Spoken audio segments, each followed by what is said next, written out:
Hello मित्रों, नमः संस्कृता। आप सभी मित्रों को, आप सभी जनों को आपका अपना ऑफिशियल चैनल शुभम संस्कृतम पर स्वागत एवं हार्दिक अभिनंदन है।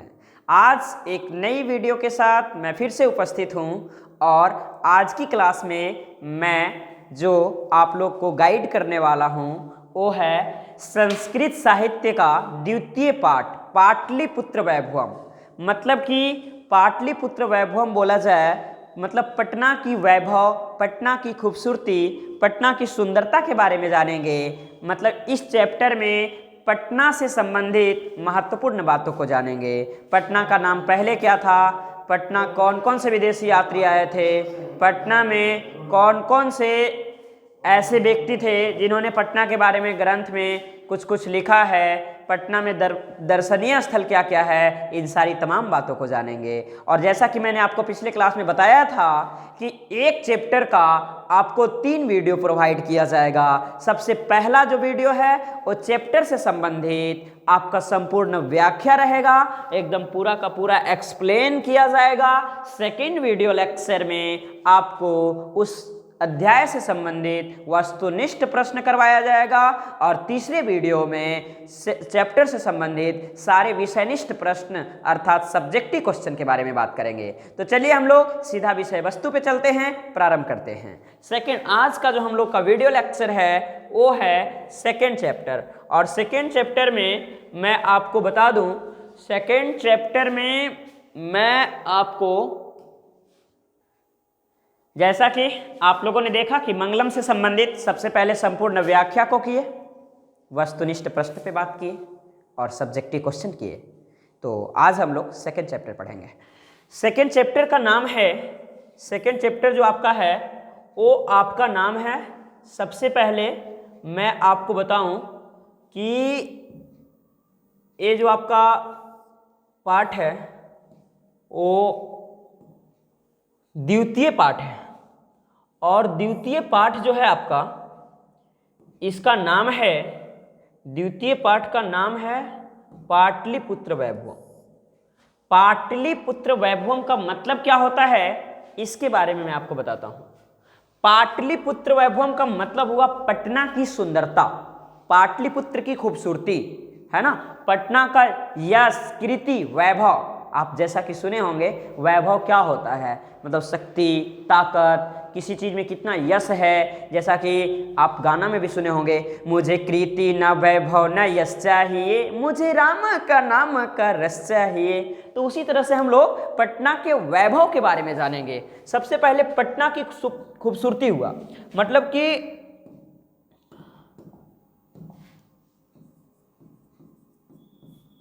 पाटलिपुत्र वैभव का मतलब हुआ पटना की वैभव या पटना की सुंदरता।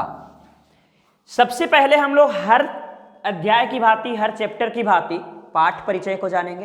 तो देखिए जी, लिखा है पाठ परिचय में सबसे पहले बताया गया है, बिहार राज्यस्य राजधानी नगरम पाटलिपुत्रम सर्वेषु कालेषु महत्वधारण्यत।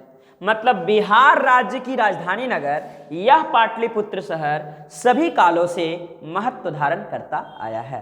पहला लाइन का मतलब हो गया मित्रों कि बिहार राज्य की राजधानी नगर यह महानगर पटना सभी कालों से महत्व धारण करता आया है। आगे देखते हैं, लिखा है यस्य इतिहासे, मतलब इसका इतिहास सार्ध सहस्त्र वर्ष परिमित, मतलब कि पटना का जो इतिहास है सार्ध सहस्त्र। आप सभी जानते हैं कि सहस्त्र का मतलब होता है 1000, लेकिन यहाँ 2 लगा हुआ है तो 2 मतलब 2 हुआ, तो 2000 और 2000। सार्ध का मतलब हुआ, सार्ध सहस्त्र का मतलब हुआ 1000 का आधा, तो 1000 का आधा 500, तो 2000 प्लस 500 मतलब 2500। कुल मिला के इसका सार्ध सहस्त्र वर्ष परिमिता का हिंदी हुआ 2500 वर्ष परिमिता, मतलब पहले।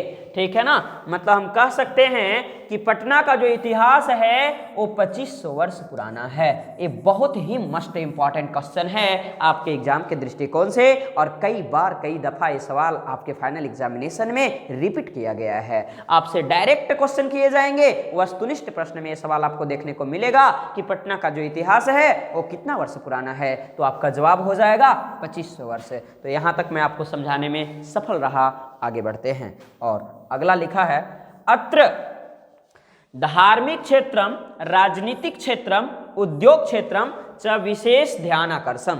मतलब पटना, यत्र का मतलब यहां होता है और तत्र का मतलब वहां होता है। मतलब कि पटना के धार्मिक क्षेत्र पर, राजनीतिक क्षेत्र पर और उद्योग क्षेत्र पर विशेष ध्यान दिया गया। अब बोलेंगे धार्मिक क्षेत्र क्या हुआ, तो धर्म के क्षेत्र को हम लोग धार्मिक क्षेत्र कहते हैं और उद्योग क्षेत्र बोले तो बड़े बड़े इंडस्ट्रियलाइजेशन, बड़े बड़े फैक्ट्री और राजनीतिक के बारे में तो आप जान ही रहे हो जिसे पॉलिटिक्स कहते हैं। मतलब कि पॉलिटिक्स के क्षेत्र में, इंडस्ट्रियलाइजेशन के क्षेत्र में और रिलीजन के क्षेत्र में काफी विशेष ध्यान दिया गया। आपसे सवाल पूछे जाएंगे, 2 अंक का ये सवाल पूछा जाएगा कि पटना के किन किन क्षेत्रों पर विशेष ध्यान दिया गया, तो पटना के धार्मिक क्षेत्र, राजनीतिक क्षेत्र तथा उद्योग क्षेत्र पर काफी विशेष ध्यान दिया गया। चलिए जी, तो आगे देख लेते हैं हम लोग। आगे लिखा है वैदेशिका। वैदेशिका बोला गया है विदेशी यात्री को। विदेशी को संस्कृत में वैदेशिका कहते हैं, जिसको हम लोग इंग्लिश में अब्रॉड, एलियन, अनजान, अजनबी, है ना, बोलते हैं। वैदेशिका यात्रिना मेगास्थनेज फाह्यान ह्यूएनसांग इतिंस प्रभृत्य पाटलिपुत्रस्य वर्णनम स्वस्व संस्मरण ग्रंथेषु चक्रे। बहुत सारे विदेशी यात्री ऐसे थे जिन्होंने पटना आकर के अपने अपने ग्रंथ में काफी सुंदर तरीके से पटना शहर का वर्णन किया। उनमें से सबसे पहला जो विदेशी यात्री थे उनका नाम मेगास्थनीज था। मेगास्थनीज से संबंधित कुछ कुछ बात को हम लोग जानते हैं। मेगास्थनीज पहला विदेशी यात्री थे जो यूनान के रहने वाले थे, इसीलिए मेगास्थनीज को यूनानी राजदूत के नाम से जाना जाता है। और यूनान की जो राजधानी है वो एथेंस है। यूनान की राजधानी है मेरे दोस्त एथेंस है। तो चलिए, ये बात भी मैंने बताया। सिर्फ मेगास्थनीज विदेशी यात्री ही नहीं थे, फाह्यान थे, ह्यूएनसांग थे, इत्सिंग थे, ये सब विदेशी यात्री थे। आपसे कभी कभी ये भी सवाल पूछा जाएगा कि कौन कौन से ऐसे विदेशी यात्री थे जो पटना की पावन धरती पर आए और उन्होंने यहाँ आकर के मतलब कि अपने अपने ग्रंथों का वर्णन किया। तो आप लिखेंगे पटना आने वाला विदेशी यात्री निम्नलिखित इस प्रकार हैं: मेगास्थनीज, फाह्यान, इत्सिंग, प्रभृत्य, ह्यूएनसांग इत्यादि, है ना। तो ये हो गया। अब आगे लिखा है, इसमें लिखा गया है कि पाठे अस्मिना, ये बहुत ही सुंदर शब्द है। अगर पाठे अस्मिना जहां कहीं भी लिखा जाए तो इसका मतलब होता है इस पाठ में। पाटलिपुत्र वैभवस्य, पाटलिपुत्र का वैभव सामान्य परिचय वर्तते। मतलब इस अध्याय में, इस पाठ में पटना के वैभव के बारे में हम लोग सामान्य परिचय जानेंगे, एक संक्षिप्त रूप जानेंगे। पटना की खूबसूरती, पटना की शोभा, पटना की सुंदरता, पटना का इतिहास, पटना का प्रमुख दर्शनीय स्थल, इन सारी बातों को हम लोग करेंगे आज की क्लास में। तो ये था पाठ परिचय। पाठ परिचय का एक सारांश, मौखिक सारांश बोल देते हैं कि पाठ परिचय में क्या क्या था, एक बार सुनिएगा। सबसे पहले मैं बता दूं आपको कि पाठ परिचय में जो था वो लिखा हुआ है कि पटना बिहार की राजधानी है। पटना का इतिहास 2500 वर्ष पुराना है।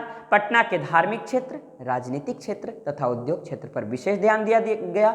पटना आने वाले विदेशी यात्री मेगास्थनीज, फाह्यान, इत्सिंग इस प्रकार से थे। और इस पाठ में पटना का सामान्य परिचय हम लोग जानेंगे। तो आगे बढ़ते हैं, चैप्टर को स्टार्ट करते हैं। अगर आप चैनल पे नए हैं तो अवश्य सब्सक्राइब करके जुड़े, और वीडियो अगर आपको अच्छा लग रहा है निश्चित रूप तक आप बिल्कुल एक एक चैप्टर का इसी तरह से कंप्लीटली वीडियो आपको मिलेगा। तो चलिए जी स्टार्ट करते हैं। लिखा है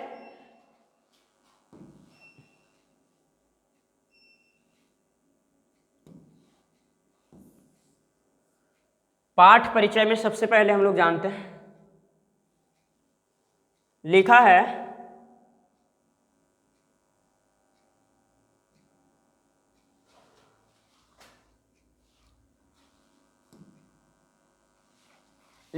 प्राचीनेषु भारतीयेषु नगरेशेन्तं पाटलिपुत्रंगणम वसुदिवचित्रं महानगरम बभूव।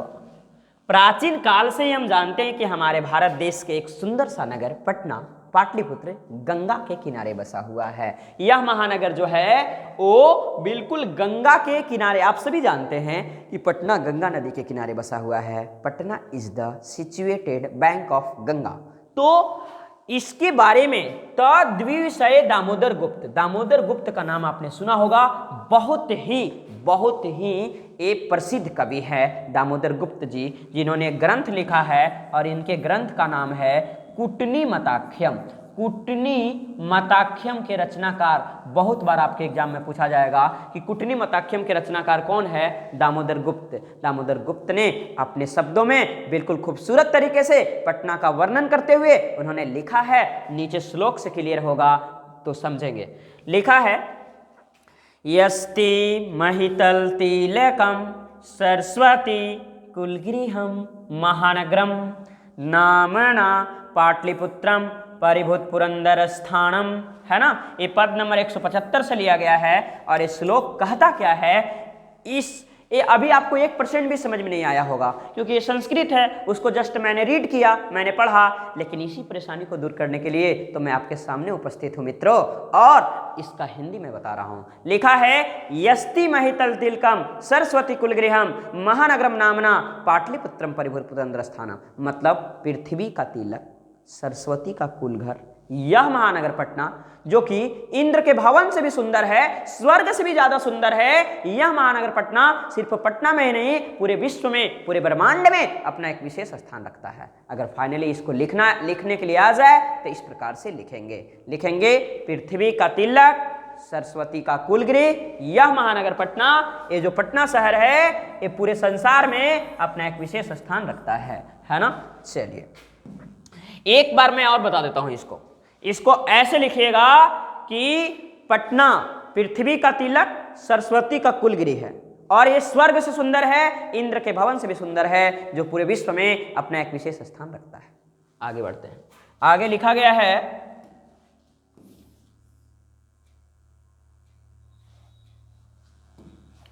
लिखा है, इतिहासे सूर्यते यत गंगा तीरे बुधकाले पाटलिग्राम स्थित। इतिहास में ऐसा माना जाता है, ऐसा सुना जाता है कि बुद्ध भगवान के काल में गंगा नदी के किनारे बसा हुआ यह शहर पटना पाटलिग्राम के नाम से जाना जाता था। मतलब भगवान बुद्ध के समय में ये जो पटना शहर है इसे पाटलिग्राम कहा करते थे। और भगवान बुद्ध, आगे लिखा है, यत्र मतलब यहाँ, च मतलब और यहाँ भगवान बुद्ध बहुकृत्वा समागत, भगवान बुद्ध अनेक बार आया करते थे, है ना, बहुतों बार उन्होंने आया था। भगवान बुद्ध हमेशा पटना की पावन धरती पर आया करते थे।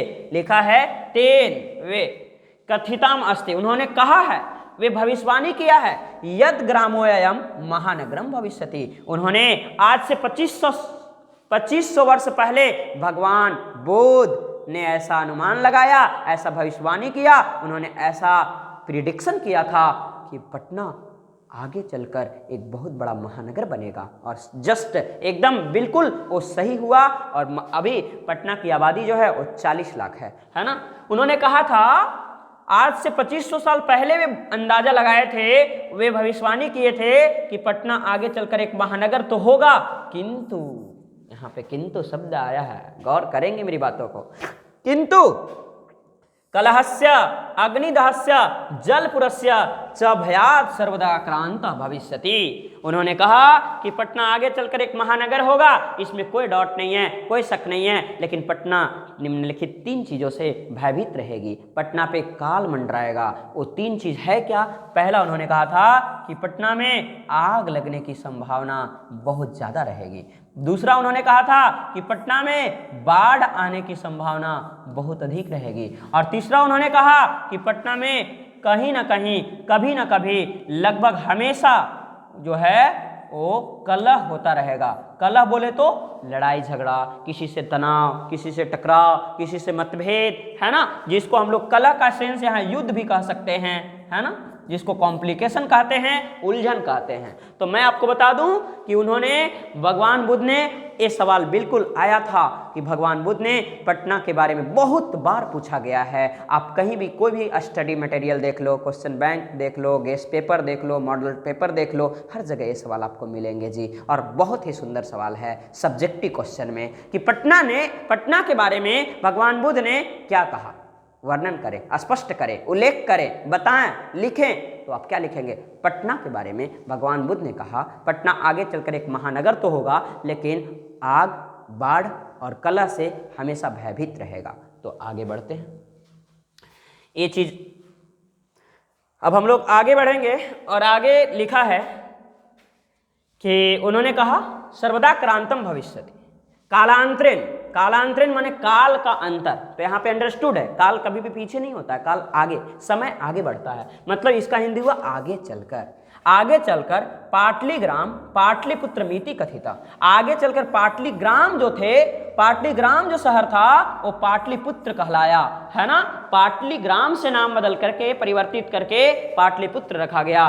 चंद्रगुप्त मौर्यस्य काले, चंद्रगुप्त मौर्य के शासन काल में यस्य नगरस्य शोभा रक्षा व्यवस्था, इस नगर की शोभा और रक्षा व्यवस्था अति उत्कृष्ट था। मतलब कि आपसे क्वेश्चन पूछा जाएगा किसके शासन काल में मतलब पटना की रक्षा व्यवस्था अति उत्कृष्ट था, तो चंद्रगुप्त मौर्य के शासन काल में पटना की शोभा और रक्षा व्यवस्था जो था यह अति उत्कृष्ट था। यूनान राजदूत, यूनान के जो राजदूत है मेगास्थनीज, उन्होंने अपने ग्रंथों में भी इसका निरूपण किया है। अर्थात यहां से क्लियर होता है कि मेगास्थनीज किसके शासनकाल में पटना आए थे, तो आपका जवाब हो जाएगा चंद्रगुप्त मौर्य के शासनकाल में। अस्य नगरस्य वैभव प्रियदर्शिना अशोका। अब सवाल ये उठता है कि प्रियदर्शी का मतलब क्या होता है, जो देखने में प्रिय लगता है उसे प्रियदर्शी कहते हैं, और प्रियदर्शी शब्द जो है वो बिल्कुल अलंकृत किया गया है अशोक के लिए। प्रियदर्शी, प्रियदर्शी अशोक को बोला जाता था। तो अशोक के समय में पटना का जो रक्षा व्यवस्था था वो सूत्रम समृद्धम था, अत्यधिक सुंदर था। अगर आपको कभी भी तुलनात्मक रूप से प्रश्न किया जाए कि चंद्रगुप्त मौर्य और अशोक में ज्यादा शक्तिशाली कौन थे, किसके शासनकाल में ज्यादा बेहतर व्यवस्था थी, तो आपको मैं बता दूं अशोक के समय में अत्यधिक ज्यादा समृद्ध था, ज्यादा प्रॉस्पेरियस था, ज्यादा धनी मनी था, ज्यादा जो पटना का रक्षा व्यवस्था था वो ज्यादा अच्छा था। तो यहां तक मैं उम्मीद करता हूं कि आप समझ गए होंगे। अगर वीडियो अच्छा लग रहा है तो अवश्य लाइक करके जुड़ेंगे। आप जितने भी 9वीं या 10वीं वर्ग के छात्र हैं उनको आप बिल्कुल वीडियो शेयर करेंगे, सब्सक्राइब करने के लिए प्रेरित करेंगे। तो आगे बढ़ते हैं। आगे लिखा है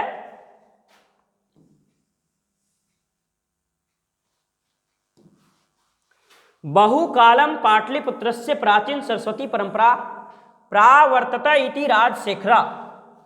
बहुत पहले पाटलिपुत्र जो है, बहुत समय पहले की बात है कि पटना शहर प्राचीन काल से ही सरस्वती की परंपरा रही है। सरस्वती यहाँ विराजती है, सरस्वती का एक घर है, एक कुल है, एक भवन है, सदन है, आवास है, सरस्वती विराजती हैं। सरस्वती का एक प्राचीन रूप से सरस्वती का कुल खानदान है। और राजशेखर ने अपने एक प्रमुख ग्रंथ में उन्होंने लिखा है, उस ग्रंथ का नाम है काव्य मीमांसा।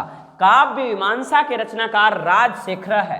काव्य मीमांसा के जो रचनाकार है मेरे दोस्तों वो राजशेखर है डियर। और राजशेखर ने अपने काव्य मीमांसा ग्रंथ के माध्यम से उन्होंने 2 पंक्ति लिखा है, और ये 2 पंक्ति को एक ही लाइन में यहाँ पे मिलाया है। पहला पंक्ति ये है और दूसरा पंक्ति ये है। ये दोनों पंक्ति के माध्यम से राजशेखर जो हैं वो क्या समझाना चाहते हैं उसके बारे में मैं आपको बताता हूँ। पहला पंक्ति में लिखा है, गौर करेंगे, लिखा है यत्रोप वर्ष वर्षावि पाणिनि पिंगलावि व्याडी वर रुचि पतंजलि ए परिचिता ख्यातिमुपजगमो।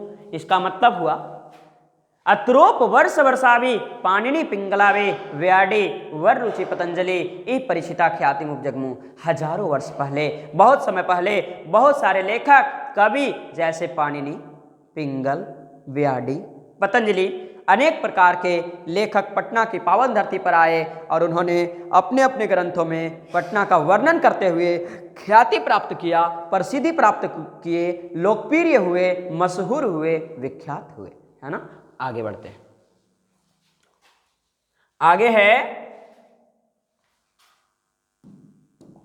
आगे लिखा है कतिपयेषु प्राचीन संस्कृत ग्रंथेषु पुराणदिश पाटलिपुत्रस्य नामांतरम पुष्पपुरम कुसुमपुरम वा प्राप्यते। आगे चलकर प्राचीन संस्कृत ग्रंथ में ऐसा पुराण में देखने को मिलता है कि पाटलिपुत्र का नाम बदल करके, नाम परिवर्तित कर करके पुष्पपुर या कुसुमपुर रखा गया। इसके पीछे कई रीजन है, कई कारण है, उसको हम लोग एक नीति से एक सिस्टम से जानेंगे कि आखिर इसके पीछे क्या रीजन है, क्यों पुष्पपुर या कुसुमपुर, पुष्पपुर या कुसुमपुर ही क्यों, दूसरा नाम क्यों नहीं, कुछ तो रीजन होगा ना, तो उस रीजन को बहुत ही सुंदर तरीके से मैं डील करूंगा। देखिए लिखा है अनेन ज्ञाते, बहुत जगह से ये पता चलता है, जहां तक ज्ञात होता है कि नामे समीपे पुष्पानाम बहुलानाम भवति अस्मि पाटलिपुत्रमिति शब्दों अपि पाटल पुष्पानाम पुतलिका रचना प्रचलिता शरद काले नगरे अस्मिना कौमुदी महोत्सव इति। यहाँ तो लिखा है कि पाटलिपुत्र का नाम बदलकर पुष्पपुर या कुसुमपुर इसलिए रख दिया गया क्योंकि बहुत समय पहले की बात है, पटना गंगा नदी के किनारे बसा हुआ है और गंगा के दियारा क्षेत्र में बहुत अधिक मात्रा में पाटल की खेती होती थी। और पाटल मतलब गुलाब होता है और पाटल एक प्रकार का पुष्प है और पुष्प को कुसुम भी कहा जाता है। यही कारण है कि पाटलिपुत्र का नाम बदल करके पुष्पपुर या कुसुमपुर रखा गया है ना। पाटल पुष्प पुतलिका रचना के आधार पर नाम रखा गया पुष्पपुर या कुसुमपुर। ठीक है। शरद काल में इस नगर में एक महोत्सव मनाया जाता था। शरद ऋतु में पटना में एक महोत्सव मनाया जाता था और उस महोत्सव का नाम है, बहुत ही सुंदर है सवाल, कौमुदी महोत्सव। कौमुदी महोत्सव किस ऋतु में मनाया जाता है? शरद ऋतु में मनाया जाता है ना। कौमुदी महोत्सव जो है किस वंश के शासनकाल में मनाया जाता है? गुप्त वंश के शासनकाल में मनाया जाता है। यहां से 2-3 प्रश्न उभर कर आया है कि पटना जो है पाटलिपुत्र शहर में कौन सा महोत्सव मनाया जाता था? कौमुदी महोत्सव। किस ऋतु में? शरद ऋतु में। किसके शासनकाल में? गुप्त वंश के शासनकाल में। ठीक है, अति प्रचलित, जो कि अत्यंत प्रचलित था। तत्र सर्वे जना, जिसमें सभी लोग आनंद मग्न, आनंद के साथ सेलिब्रेट करते थे इस फेस्टिवल। संप्रति मतलब इस समय, आजकल दुर्गा पूजा अवसरे तादृशयो समारोह, जैसा कि वर्तमान समय में, इस समय में दशहरा में जो माहौल देखने को मिलता है वही माहौल एक कौमुदी महोत्सव में देखने को मिलता था गुप्त वंश के शासनकाल में, है ना। तो आगे बढ़ते हैं। आगे लिखा है, आगे है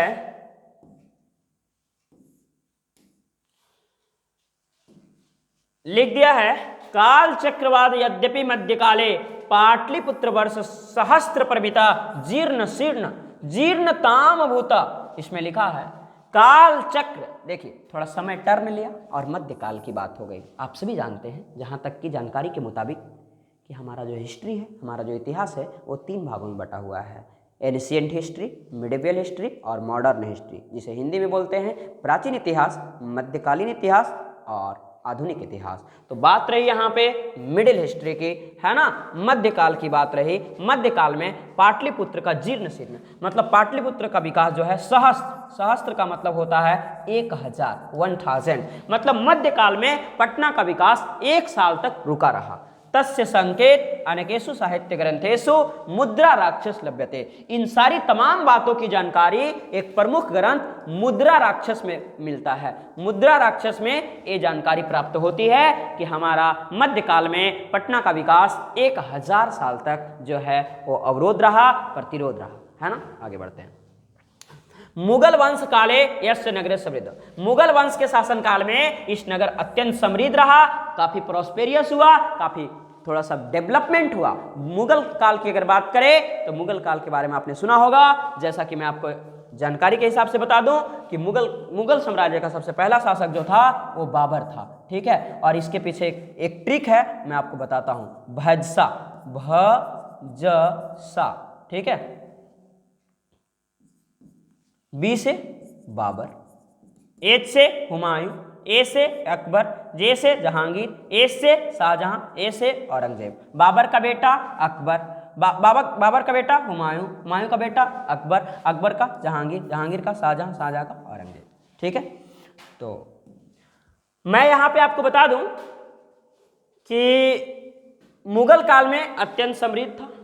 आंगल शासन काल है, देखिए बहुत सुंदर सवाल है, बहुत सारे टीचर को भी नहीं पता होता है कि आंगल क्या होता है। अंग्रेज को ही संस्कृत में आंगल कहा गया है, अंग्रेज को संस्कृत में आंगल कहा गया है। आंगल शासन काल है, मतलब अंग्रेज के शासन काल में च और पाटलिपुत्र पाटलिपुत्र का जो विकास है बहुत ज्यादा हुआ। मतलब दो लोगों के शासनकाल में पटना का विकास सबसे ज्यादा हुआ, एक मुगल काल में और दूसरा अंग्रेज के शासनकाल में। अंग्रेज के शासनकाल में विकास इसलिए ज्यादा हुआ क्योंकि अंग्रेज जो थे वो बिल्कुल रईस थे, हम लोगों पे उनका शासन था और वो जहां भी चाहते थे उस क्षेत्र को, उस एरिया को, उस सेक्टर को थोड़ा कंफर्टेबल बना देते थे। इसी वजह से वो यहाँ रहने लगे, यहाँ आकर, और हमारा पटना का डेवलप कर दिए, है ना। अब आगे बढ़ते हैं। आगे लिखा है नगरमिदं मध्यकाले पटनेति नामना प्रसिद्ध।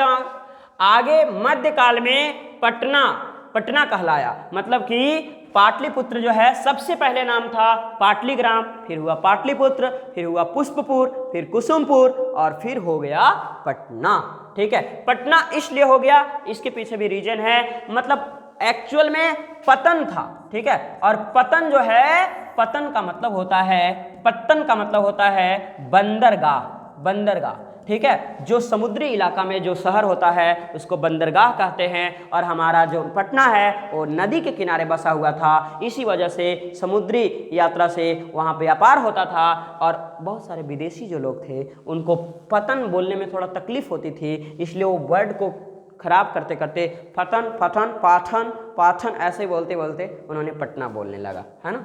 चल, तो पटना नगर की पालिका देवी जो है वो पटन देवी है। आज भी पटन देवी मंदिर के विराजमान है। बहुत ही शानदार दृश्य है। कभी मौका मिले तो आप पटन देवी मंदिर घूमो, बहुत अच्छा है ना। मतलब पटना की पालिका देवी पटन देवी मंदिर है, पटन देवी को कहा गया है। अब अंतिम पैराग्राफ पे हम लोग चर्चा करेंगे।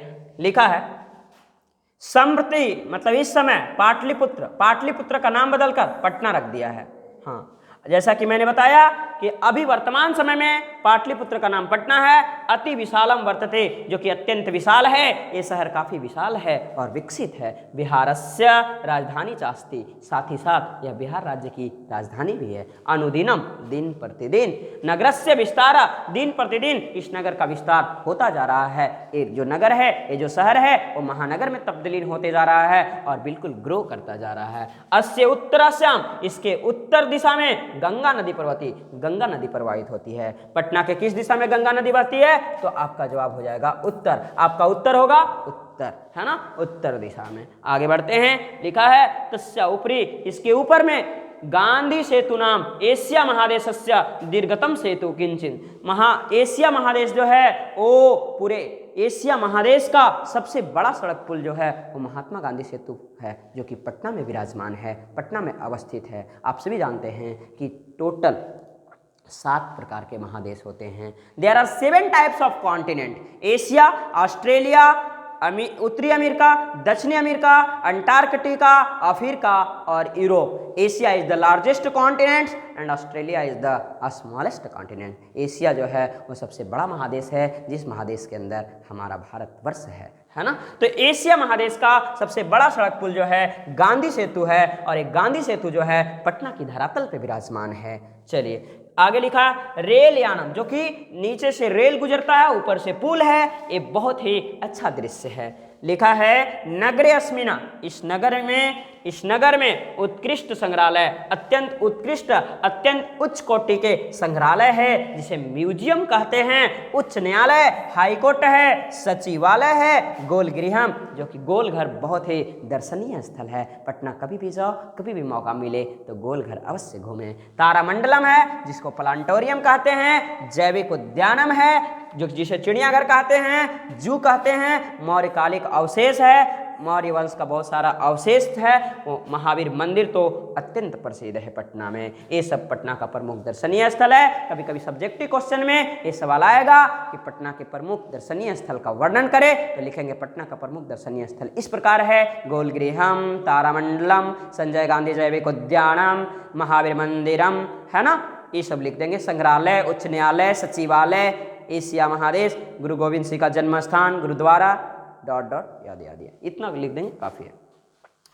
अंत में लिखा है प्राचीन पटना नगरे। प्राचीन पटना नगर में सिख संप्रदाय के पूजनीय स्थल, सिखों के अंतिम और 10वें गुरु जो है गुरु गोविंद सिंह है, और गुरु गोविंद सिंह का जन्म स्थान पटना सिटी है जो गुरुद्वारा के नाम से प्रसिद्ध है। वही बात लिखा होगा कि गुरु गोविंद से जन्म स्थान गुरु गोविंद नाम प्रसिद्ध वर्तते तत्र देशस्य तीर्थयात दर्शनीय।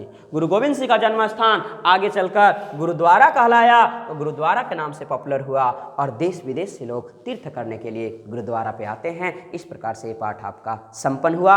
अगर वीडियो अच्छा लगा तो निश्चित रूप से लाइक करेंगे, अवश्य सब्सक्राइब करेंगे, और जितने भी 9वीं या 10वीं वर्ग के छात्र हैं उनको शेयर करेंगे। और इसका अगला वीडियो कल आपको प्रोवाइड किया जाएगा, और इस पाटलिपुत्र वैभवम पाठ से जितनी भी वस्तुनिष्ठ प्रश्न है इसका एक बिल्कुल पार्टिकुलर वीडियो आपको मिलेगा, और उसके बाद एक सब्जेक्टिव वीडियो मिलेगा। तो इसी के साथ मैं अपनी वाणी को विराम देना चाहता हूं। तब तक के लिए आप सभी मित्रों को धन्यवाद, शुभकामनाएं।